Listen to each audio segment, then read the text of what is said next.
السلام عليكم ورحمة الله وبركاته. الحمد لله على ذاته وصفاته ومقدراته وقدراته. الحمد لله حمدا طيبا مباركا فيه. الحمد لله عدد ما كان وعدد ما يكون وعدد الحركات والسكون وعدد كل ما هو ظاهر ومكنون. وأصلي وأسلم على سيدنا محمد وآله وأصحابه أجمعين. وكل عام وأنتم بخير بمناسبة ليلة النصف من شعبان. تحياتي لكم من قناتي على اليوتيوب، سيد العمدة في بتايا تايلاند. طبعا هستأنف معاكم موضوع اتكلمت في الفيس كلها. والله كنت مجهز لكم يعني حاجة، ولكن قدر الله ما شاء فعل. هم تحياتي لكم من بتايا تايلاند، وكل عام وانتم بخير. اتكلمت معاكم على الفيزا السياحيه، واتكلمت معاكم على الفيزا المنقوه، فيزا الجواز. وهتكلم معاكم يعني ايه واحد يجي يفتح بيزنس في تايلاند. ناس عايزه تفهم، يعني انا عايز اجي تايلاند، ايه اللي هيطلب مني، ايه الاجراءات، كذا كذا كذا. صلوا على النبي، اللهم صل وسلم وبارك عليك يا رسول الله. انت حضرتك هتيجي تشرفنا في تايلاند. يوم ما حضرتك تيجي تشرفنا في تايلاند، طبعا انت هتيجي بفيزا سياحيه لانك انت ما معكش فيزا ومعكش اقامه زينا. طيب حضرتك لما تيجي تشرفنا ان شاء الله في تايلاند هتجيلنا بفيزا سياحيه. ده الكلام ده لمين؟ للناس اللي هتفتح بيزنس. هتفتح بيزنس، شغل او مشروع. طيب فحضرتك لما تيجي هتاخد بعضك ان شاء الله، وهتبدا تشوف المكان اللي يعجبك فين، والمحل اللي هتاخده، والكلام ده كله. دي قصتك انت، مش موالنا احنا. حضرتك بعد كده هتكتب العقد، عقد الإيجار. ولازم يكون عقد الإيجار باسمك، ما تكتبوش باسم أي حد عشان تضمن حقوقك. المهم بعد ما تكتب عقد الإيجار هتروح لمحامي أو محامية وتقول لهم والله افتحي لي كومباني. كومباني يعني شركة، لأن ما حدش يقدر يفتح مشروع في تايلاند إلا لما يكون عنده شركة.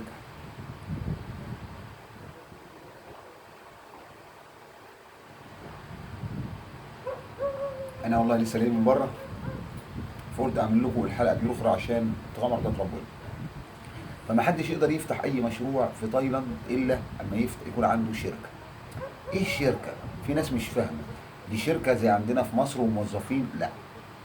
الشركه عباره عن كل شغلك على الشركه، عنوانك وفيستك على الشركه، الموظفين عندك على الشركه، عايز تجيب اي حد وتجيبه على الشركه. طيب الشركه يعني اوراق ومستندات، وليست مبنى وموظفين زي ما بعض الناس فاهم. طيب هل حد ممكن يفتح شركة، يفتح شغل بدون ما يفتح الشركة؟ لا، ده قانون موجود في تايلاند. طيب بعد ما بتكتب حضرتك قلت، ونعيد بسرعة كده. بعد ما حضرتك تيجي فيزا سياحية وتشوف المكان اللي يريحك ايه، وتأجر المكان في المكان اللي يريحك، وتكتب عقد الإيجار والكلام ده كله، بتروح على محامي ولا محامية تقول لها اعملي لي كومباني، اعملي لي شركة عشان انا هفتح. هي تسألك سؤال، انت ليك كذا نشاط تفتحه في الشركة. هتفتح مطعم، هتفتح كوفي شوب، انت حر بقى في مشروعك، انت ادرى بيه. وفي نقطه هنا هقف عندها، اللي هي يعني انا اقدر فتحت نشاط وحبيت اغير نشاط، بغير تاني؟ لا. كل المحاميه بتعمله بتروح تغير لك حاجه اسمها تغيير نشاط. يعني انت لو فاتح مطعم وجيت بعد كده المطعم مثلا عايز تغير وتعمله كافيتيريا، تغيير نشاط. المهم بعد ما المحاميه بتاخد منك عقد الايجار، وتروح عشان تفتح لك شركه. ايه هي الشركه؟ الشركه بتبدا راس مالها من 2 مليون. اصغر شركه بتبدا راس مالها من 2 مليون. طيب ال 2 مليون، اولا عشان نبقى متفقين، اي حد مش تايلاندي بيتقال عليه اجنبي، عشان يبقى كلامي واضح للجميع. اي حد مش تايلاندي بيتقال عليه ايه؟ اجنبي. طيب فالشركه اصغر، الشركه بتبدا من 2 مليون وانت طالع. 2 مليون، 4 مليون، 6 مليون، كلها زوجي، مفيش فرق. يعني مفيش 3 مليون، مفيش 5 مليون، لا. 2 مليون، 4 مليون، 6 مليون، 8 مليون. طيب الشركة اللي راس مالها على الورق، عشان واحد ما يقوليش يعني احط 2 مليون؟ لا مش هتحط، ده راس مالها على الورق. الشركه اللي راس مالها 2 مليون بيتعمل عليها فيزا واحده الاجنبي. تمام. طيب يبقى انت لما تعمل الشركه حضرتك اول واحد هتعمل لنفسك فيزا او اقامه سنويه. طيب عشان يبقى انت شركتك راس مالها 2 مليون.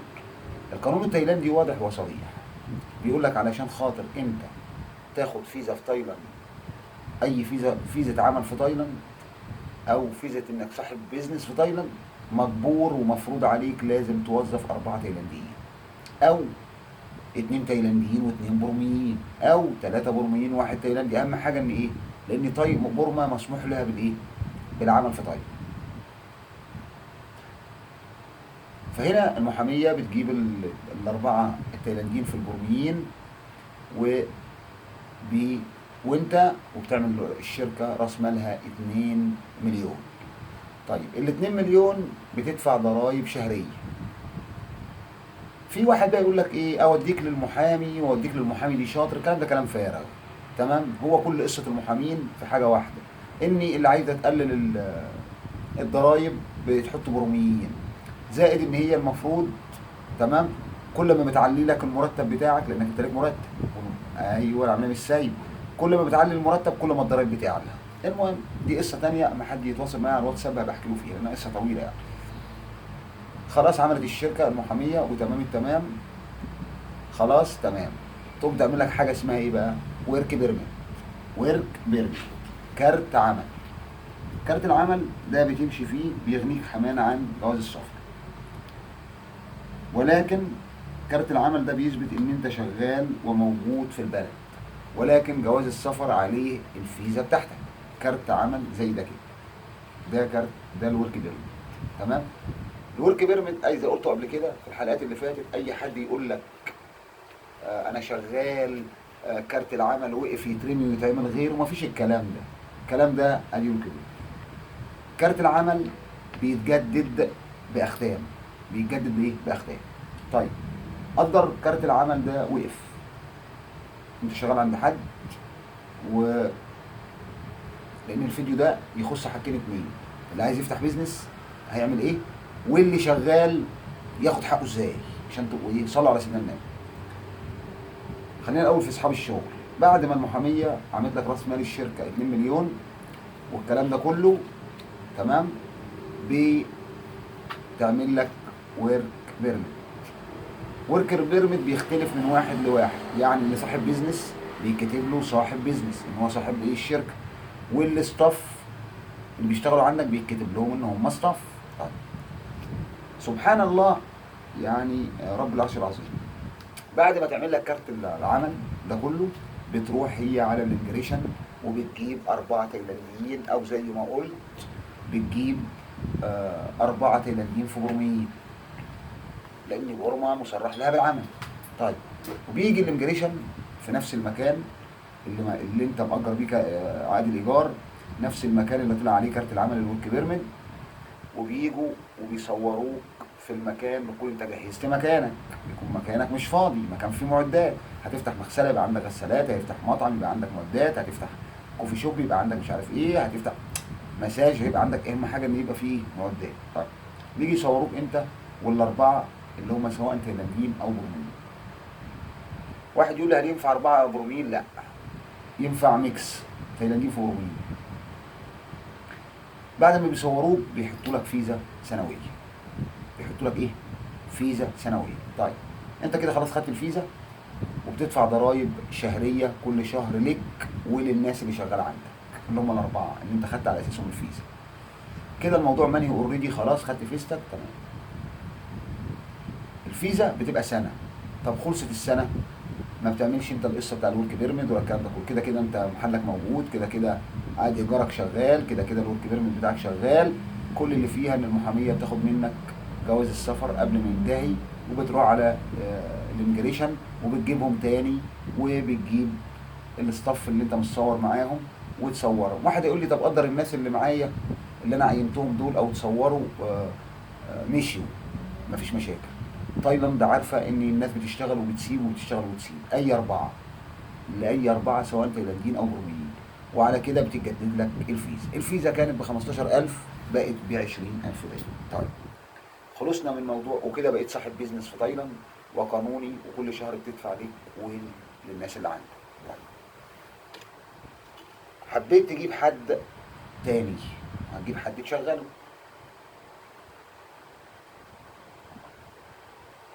حبيت تجيب حد تشغله، هتعمل ايه؟ بتقول للمحاميه، الشخص اللي هتجيبه ده بيبعت لك صوره جواز السفر بتاعه على الواتساب، بتاخد صوره صوره الباسبور وتديها للمحاميه وتقول لي اعملي للشخص ده دعوه عمل.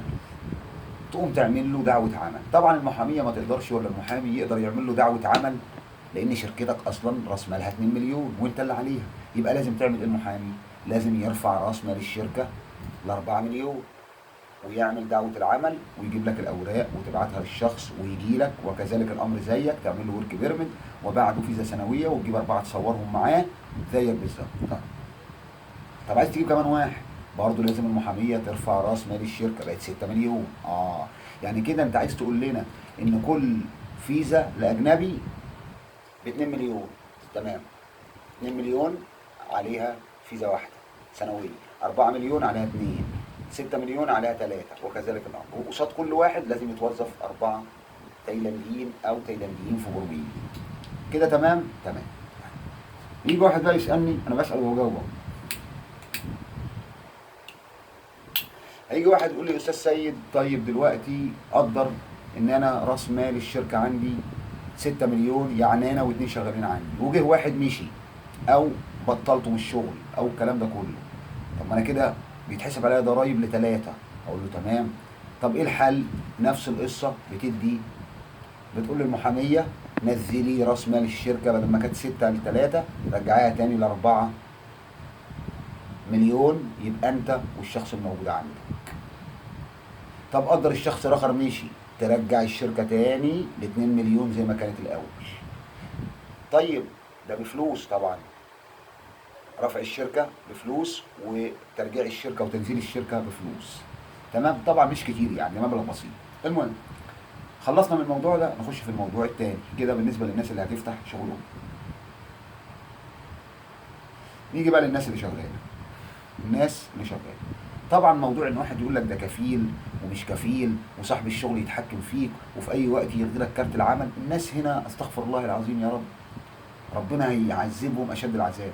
بيستغلوا طيبه الناس وعدم معرفتهم بالقانون، ولله الحمد انا بقولها وما زلت اقولها، انا اعرف كل قوانين تايلاند ومعارفي في تايلاند عدت الحدود الحمد لله. اللهم لك الحمد، ده كرم من ربنا، اللي ربنا بيحبه بيحب فيه خير. الكلام ده ان صاحب الشغل يتحكم فيك وصاحب الشغل في اي وقت يلغي لك كارت العمل، الكلام ده كلام فارغ مش قانوني.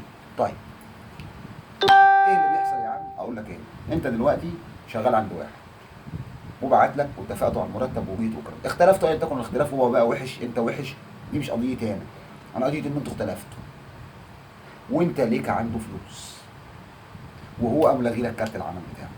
تقوم حضرتك تعمل ايه؟ تاخد بعضك وتطلع، لو انت باتيه عندنا تطلع على سي راشا، ولو انت في تشومبري برضه هتروح سي راشا، لان مكتب الشكاوي فين؟ في سي راشا. طبعا الحكومه هنا بتضمن حق اللي شغال 100%، والدليل ان انت بتدفع ضرائب. لو انت لا قدر الله عييت وانت صاحب شركه وصاحب مشروع ورحت عشان تكشف في المستشفى، بياخدوا منك الفلوس كامله. عملت مثلا كشفت حسابك مثلا 6000 بات، 10000 بات، هتدفع ال 10000 بات. تقول لهم يا جماعه ده انا بدفع ضرايب، يقول لك مش ليك، انت راجل بيزنس مان، انت صاحب شغل، مالكش دي خصم.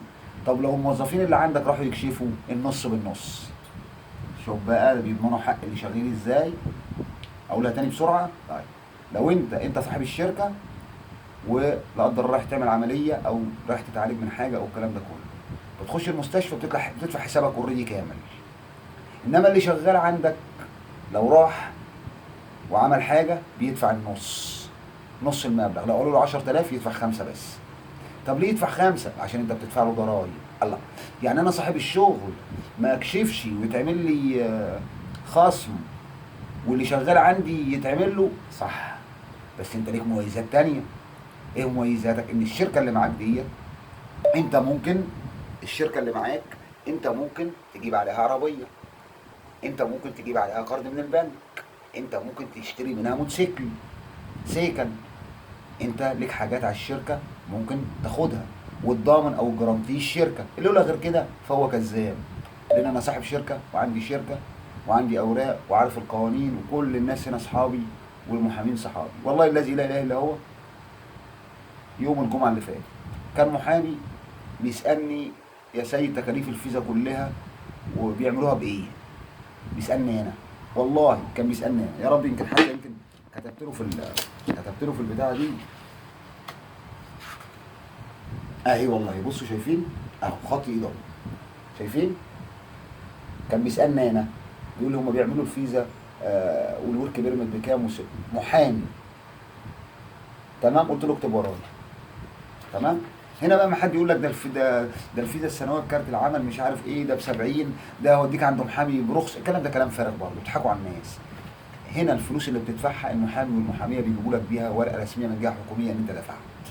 طب ايه الاختلاف بين واحد بيعملها ب70، واحد بيعملها ب75، واحد بيعملها ب80؟ ده المحامي.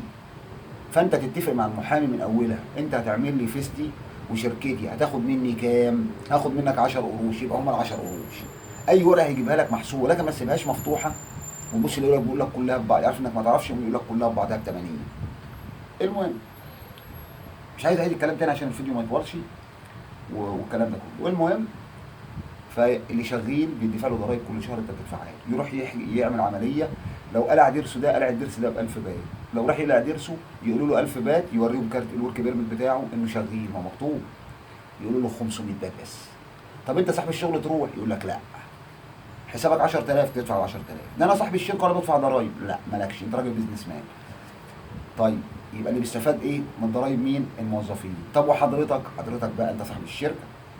تمام. الشركه دي بتتفتح ازاي؟ الشركه دي بتتفتح لازم يبقى ليك حد شريك تايلاندي. ليك حد ايه؟ شريك تايلاندي. طيب هو بنسبه 51% وانت بنسبه 49%، وعشان كده الكل بيشارك مراته والكلام ده كله. طيب استاذ سيد ده انا على كده ممكن اجيب حد تايلاندي هو بنسبه 51% وانا 49%، ده يبيع المكان وينصب عليا. مفيش الكلام ده. ده هو مدير اداري، مدير اداره، هي مديره اداريه فقط، لا يحق لها البيع ولا الشراء ولا اي حاجه. كل حاجه بتبقى بيك انت. زائد اوريكم شيء، بسم الله، لحد ما ابقى اوريكم اوراق الشركه. انا وريتها لكم قبل كده.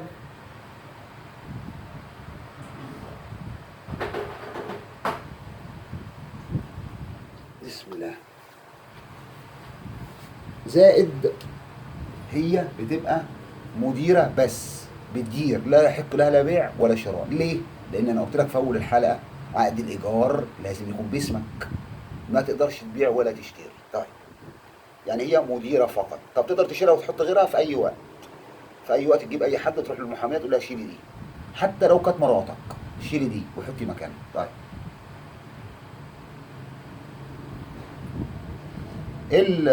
الشركه بيبقى لها ختم زي ده. كل شركه لها ايه؟ لها ختم. بيبقى ختم كده، ده ختم اهو. ختم ده اما تطبعه كده، تمام، كل شركه لها كده. فطبعا اكتريتنا بيسيب الختام عند مين؟ عند المحامي، عشان مش كل شويه يمضي، انك لازم تمضي. فده ختم الشركه زي كده، شايفين كده اهو؟ شايفين الختم اهو؟ ده الختم. وادي التاني اهو اهو اهو. شايفين الختم اهو؟ الختم مكتوب فيه اسم شركتي وكل بياناتها وارقامها وكل حاجه. يبقى الختم ده ايه؟ مسؤوليه. في ناس بتخلي الختم عندها، تمام، وفي بيسيبه عند المحامي عشان مش كل شويه يجيله عشان يختم الايه؟ الاوراق. تمام كده، يا رب يكونوا فهمتوا. طيب الشركه دي هل تتلغي؟ لا، القانون واضح وصريح، لا يحق لك الغاء الشركه. هتلغي الشركه تدفع 40,000 بات غرامه. يقوم الناس تعمل ايه؟ يجي واحد يقول له انت بتدور على شركه، يقول له انا هديك شركتي ومش عايز منك حاجه. يقول له شكرا، مفكر ان هو جامد. هو ما جاملوش، ده هو شال عنه مسؤوليه او غرامه لو سابه. طيب او يبيع له الشركه. يقوم يبيع له الشركه، ياخدوا بعضهم يروحوا للمحامي بتاعه ولا المحاميه، شيلني وشيل شريكي اللي معايا التايلاندي ولا مراتي، وحطهم الاثنين ده وتدي له الشركه وتاخد فلوسك عادي اللي انت دفعتها. المهم يا جماعه، ده بالشركه دي تقدر تجيب في القرض بالبنك. اللي يقول لك غير كده كداب. وتعالى انا موجود وانا اعمل لك اللي بقول لك عليه، وعندي المحامين وعندي كله. تقدر تجيب قرض من البنك. في ناس تقول لك لا لا تقدر، هو ما يعرفش، بس هنعمل ايه يعني؟ هي كلها، ما انا قلت في ناس قاعده ما تعرفش حاجه في اي حاجه، بيتصل على المحاميه اعملي لي كذا، المحامي يعمل لي كذا، هو ما يعرفش حاجه في القوانين، وتلاقيه بيبيع عليك وبيع. اما احنا اتبهدلنا وشفنا وعرفنا، وعشان كده خدنا خبره. ممكن تجيب قرض من البنك بضمان الشركه، ولكن في حاله لو جبت قرض من البنك، لا يحق لك الخروج من البلد. ما بتخرجش من البلد فتره القرض، عشان تكون كلامي واضح. ما طلعناش واحد يقول لي الكلام ده انت جبته على مين، انا بجيبه وعارف انا بقول ايه. الشركه بتاعتك تقدر تاخد قرض من البنك، ولكن في حاله لو خدت قرض من البنك، تمام، لا يحق لك الخروج من البلد. خلاص اسمك بينزل على المطار عند هنا في تايلاند، ممنوع ده يخرج لفتره سنه، لفتره 2، لفتره 6 اشهر، اللي هو فتره الايه؟ فتره سداد القرض. ايوه، عشان واحد يقول انا اعمل الشركه واخد القرض واقلب، لا الكلام ده ما فيش هنا. هنا كل شيء بالقانون. طيب، يحق لك تروح تجيب عربيه من اي معرض بالقسط، يحق لك تروح تجيب موتوسيكل بالقسط. لا، هو ما حد، اي حد ما معاش فيزا، ما معاه عندوش شركه، ما يقدرش يجيب موتوسيكل بالقسط والعربيه؟ لا طبعا. حتى لو كان معاه كارت عمل يا استاذ سيد وشغال في البلد سنه، لا طبعا ما يقدرش. مالكش القسط. القسط الاثنين، التايلانديين وصاحب شركه. عرفت انت مستفاد بايه؟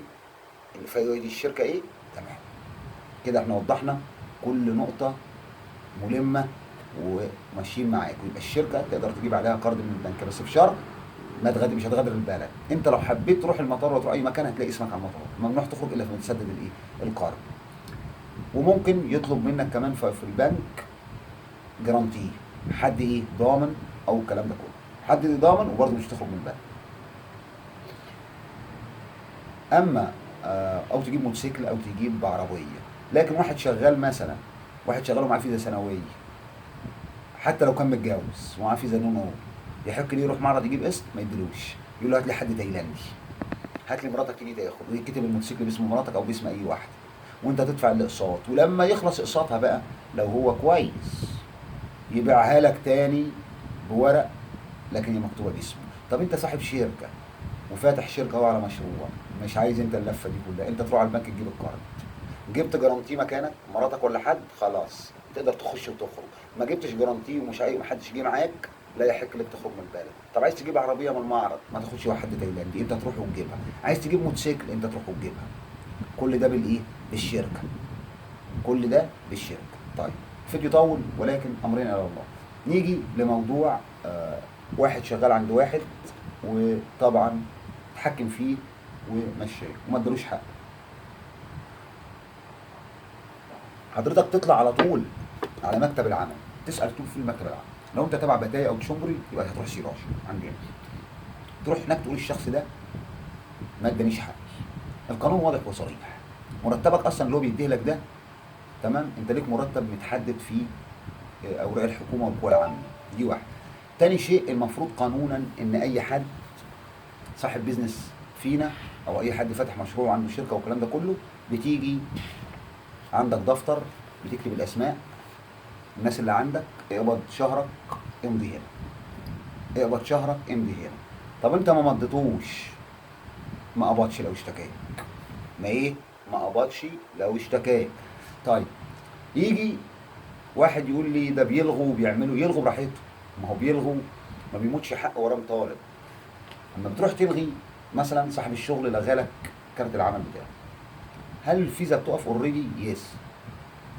محدش يقول لك غير كده. اي حد يقول لك كذاب. طول ما وقف لك الكارت العمل، الفيزا بتقف اوتوماتيكي، واتحدى اي حد. طبعا ده حصل معايا. فالفيزا بتقف اوتوماتيكي طول ما وقف لك كارت العمل، بتقف الفيزا اوتوماتيكي. بعد قد ايه؟ بعد 60 يوم. تمام. بعد يعني مثلا اتوقفت 20/3 زي ما الاستاذ الحاج المعلم صلاح عملها لي، 20/2 وقف لي ايه؟ كارت العمل. يبقى المفروض يبقى تبلغ دي امتى؟ تقف فيستي امتى؟ يبقى 20/3، يبقى 20/4 تقف فيستي. تقف اوتوماتيكي. ايوه يس، تقف اوتوماتيكي، ده قانون. طيب، لكن انا الحمد لله عدلت وضعي. ايه اللي يخليني اقعد 20/4؟ انا عدلت وضعي والحمد لله، وفتحت شركتي والحمد لله. وكل الشكر لاخواتي احمد الكويتي في كندا، واخويا ابو فطيم في دولة الامارات، لان هم اللي ساندوني. نشكر الناس. فطبعا سيبوكم مني أنا. اما انا امري الحمد لله قانوني. إيه اللي قعدنا ل 20/4؟ ايه اللي قعدني؟ ما انا عرفت وربنا كشف لي، اسمه تعديل وضع على طول. المهم سيبوكم مني أنا. فجه صاحب المكان، ما هو مش معقول انا هبقى بقول وهقع في الضربات دي يعني، يبقى خيبه يعني. فاكيد انا عارف امشي ازاي، ولكن في ناس المهم. فجه حضرته عليه فلوس ليك صاحب الشغل وما اديهالكش، وراح لغى لك كارت العمل. تعمل ايه حضرتك؟ تطلع على مكتب العمل، معاك ورك بيرمت بتاعك، معاك جوازك، وتطلع. الشخص ده لغى لي كارت العمل وانا ليا فلوس عنده. بيتصلوا عليه، انت كذا كذا كذا كذا. ما يقدرش يقول لا انا مش مشغله، لان مظبوط اصلا في الورق. طيب يقول له ده انا قبضته. كذب مثلا وقال له ده انا قبضته، يقول له قبضته؟ يقول له هات الورقه. مضيته؟ لا ما مضيتوش، يبقى ما قبضش. يبقى ما ايه؟ ما قبضش. ده كده بقى يا استاذ، انت قصدك تقول لنا ان لو واحد صاحب شغل ما مضاش الناس وطلعوا فاهمين القانون يروحوا يشتكوا باللي قبضوه ولا ما قبضوش؟ اكيد طبعا ده قانون. امال هم بيعملوا ايه؟ هقول لك يا سيدي هم بيعملوا ايه. بعضهم والله اعلم بيعمل ايه؟ مش هيجيب الاستاف يقول لهم دي، هم بيسددوا وبيمضوا.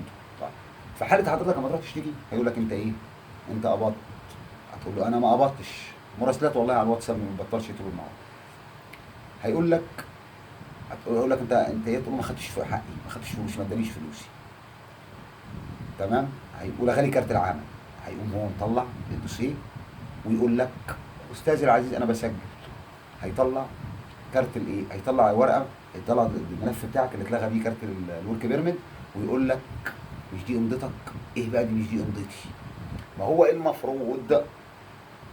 المفروض زي ما انت مضيت على اوراق لما جيت تشتغل معاه والمحامي مضاك عليها، يبقى القانون بيقول لما تيجي هتوقف كارت العمل للسيد سمير، يبقى انت لازم تنظره، لازم ايه؟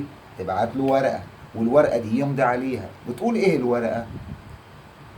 لو كان تايلاندي اللي عندك بتبقى بالتايلاندي، ولو كان اجنبي بتبقى بالانجليزي. بتقول ايه الورقه؟ ان انت بتقول فيها ان انت خدت جميع مستحقاتك ومالكش عند صاحب الشغل حاجه، وبتمضي تحتها. هنا بقى في دروب لو حصل بتبقى نصيبه سوداء. ايه هو الدروب ده بقى؟ ان صاحب العمل يكون بيتذاكى شويه، بس مفيش حد هنا بيتذاكى عشان تبقوا عارفين. تايلاند هنا تمشي تحت القانون يحترموك، غير القانون انت يعني هتعاقب. يوم يعمل ايه؟ تروح يوم يعمل ايه؟ يوم يمضي هو المحامي او المحامي تقول له خد ادي السيد او ادي محمد او ادي عثمان الورقه دي. انت عايز تلغي له المحامي يقول لا الغي له كارت العمل. تقوم تقول له ماشي، طب خد الورقه دي خليه يمضي لي عليها. تقوم تدي له الايه؟ الورقه عشان يديها للموظف اللي عنده. يوم حضرته يعمل ايه؟ يمضي هو عشان ما يعرفوش. يوم انت لما تروح تشتكي هيطلعوا لك الورقه، هيقول لك مش امضتك دي، انت كاتب من خلال مستحقاتي. تقول له لا ده مش امضتي. كده بقت قضيه ايه؟ تزوير في اوراق رسميه. قضيه التزوير دي بقى ما بقتش بتاعتك انت كمان، ما تقدرش تتنازل فيها، ده قضيه دوله. يبقى كده صاحب المكان بيطالب بحاجتين اتنين. اول شيء بيطالب يديك فلوسك، وتاني شيء بيتحاسب في قضيه التزوير. يا رب يكون كلامي واضح وصريح. طيب ليه اصحاب الشغل يعملوا كده؟ طب ما كل واحد ياخد حقه. مش كل الناس بتخاف ربنا، تمام؟ ولكن انت لا قدر اخر هتقعد في مكان لازم تعرف حقك فين والكلام ده كله، تمام؟ طيب في بقى ناس وليعوذ بالله ربنا يكفينا شرهم وينتقم منهم بحق لا اله الا الله محمد رسول الله. في ناس بقى بتعمل ايه؟ يوم يلغي كارت العمل لشخص وما يبلغوش الا بعد 3 شهور. ليه؟ يكون قرفان منه قوي وطهقان من الشخص ده وعايز ينتقم منه اشد انتقام. يوم يعمل ايه؟ يسيبه ما يعرفوش ان كارت العمل بتاعه اتوقف. التاني شايل كارت العمل في جيبه، وشايل باسبور جواز سفره عليه فيزا شغاله، والورقه اللي المحاميه بعتت عشان يمضي عليها بيقول ان هو موافق ان يتلغوا له الورق وخد جميع مستحقاته. صاحب العمل هو اللي مضى عليها، وطبعا هو اللي مضى عليها. يوم يقعد 3 شهور يفوجئ يلاقي نفسه اوفر ستي بقاله 3 شهور. طب ليه صاحب الشغل بيعمل معاه كده ليه؟ عشان اول شهر بتدفع الاوفر ستي 20,000، تاني شهر بتدفع 40,000. لكن تالت شهر ان انت اوفر ستاي تمام بتدفع 60,000 وبتاخد بلاك ليست. يعني البلاك ليست بعد 3 شهور تمام. مفيش بلاك ليست قبل 3 شهور. البلاك ليست بيحددوا بقى الظابط يديك 3 سنين يعني. عشان كده في بعض ناس ضعفاء الايمان عايز ينتقم من واحد شغال عنده يقوم يسيبه 3 شهور وما يقولوش علشان يقطع رجله من البلد. يعني ازاي ان هو يبقى شغال عنده ويسيبه يروح يشتغل عند واحد تاني؟ طبعا ده غباء وانتقام، وربنا هينتقم من اللي بيعمل كده. ازاي اللي شغال عنده وسابه ويروح يشتغل عند واحد تاني؟ يقول عامل ايه؟ طب انا بقى الغيه واسيبه علشان اقطع رجله من البلد بحاله 3 سنين ويتقدم. طبعا اللي بينتقم من عماد ربنا بينتقم منه، لان قطع الارزاق قطع الاعناق ولا قطع الارزاق. تالي يا رب الفيديو بتاعي مطول جدا بقى 31 دقيقه، يا رب يكون استفدت. ادي بالنسبه لصاحب الشغل، وادي بالنسبه للي شغالين. يا رب يكون الفيديوهات او المعلومات فادتكم. يا ريت تشاركوا القناه وتعملوا اشتراك للقناه، الاشتراك مجاني عشان غيركم، وتشيروا للقناه عشان غيركم يستفاد، لان في ناس بتيجي هنا تتبهدل وما بتعرفش حاجه. وطبعا للاسف الشديد مش هتلاقي حد هنا يقول لك انت عامل ايه او يساعدك او يديك تاكل الا اذا وقعت في واحد ابن حلال، والواحد ده ان شاء الله هتحضر فيه في وسط 50 واحد، فربنا يعطرك فيه. طب وليه؟ طب ما انت جاي فاهم الدنيا اللي انت فيها ايه. واي حد في تايلاند متعرض لمشكله مع صاحب شغل يكلمني، واي حد متعرض في حاجه او في حاجه واقفه له في الفيزا يكلمني وانا اخدمه. واي حد عايز يفتح مشروع او اي شيء ومحتاج محامين كويسين او محتاج حاجه يكلمني. واي حد عايز يشتري، الاخ اللي بعت لي عايش في النرويج وعايز يجي يشتري شقه وسالني من حقك انك تشتري شقه، من حقك انك تشتري ارض وتاخد عليها فيزا، بس يكون ثمنها لا يقل عن 1,000,000 بات. يعني لو خدت شقه ب 600 و500 ما تاخدش، لا مش هتاخد. يكون لا يقل ثمن الشقه عن 1,000,000 بات، وده اللي هنتكلم فيه بعد كده في فيزا فيزا التقاعد. المهم يا جماعه، اي حد محتاج شيء انا بخدم الكل ابتغاء مرضات ربنا سبحانه وتعالى، وعندي معارف الحمد لله ونحمد الله ونشكر فضله. تحياتي لكم من بتايا تايلاند سيد العمده، كل عام وانتم بخير بمناسبه شهر شعبان. واتمنى ان يكون الفيديوهات عجبتكم وتنفعكم وتفيد الناس. وان شاء الله الحلقات اللي جايه اتكلمت معاكم على فيزا السياحه، ونسيت اقول لكم فيزا السياحه نوعين 2. انا اتكلمت في نوع واحد اللي هي 3 شهور شهرين وبعد كده بتروح تاخد شهر تجدد. في حاجه تانية فيزا اسمها فيزا متعدده، ودي بتبقى 6 شهور، بتقعد 3 شهور وبعد كده لازم تخرج من تايلاند تروح لاوس تروح كمبوديا وترجع تاني تخش، اسمها فيزا متعدده 6 شهور. انا اتكلمت في فيزا السياحه، واتكلمت في فيزا النون او الجواز، واتكلمت في فيزا النون بي، واتكلمت لصاحب الشغل ازاي يفتح شغل وازاي ايه هي شركه، واتكلمت لشغيل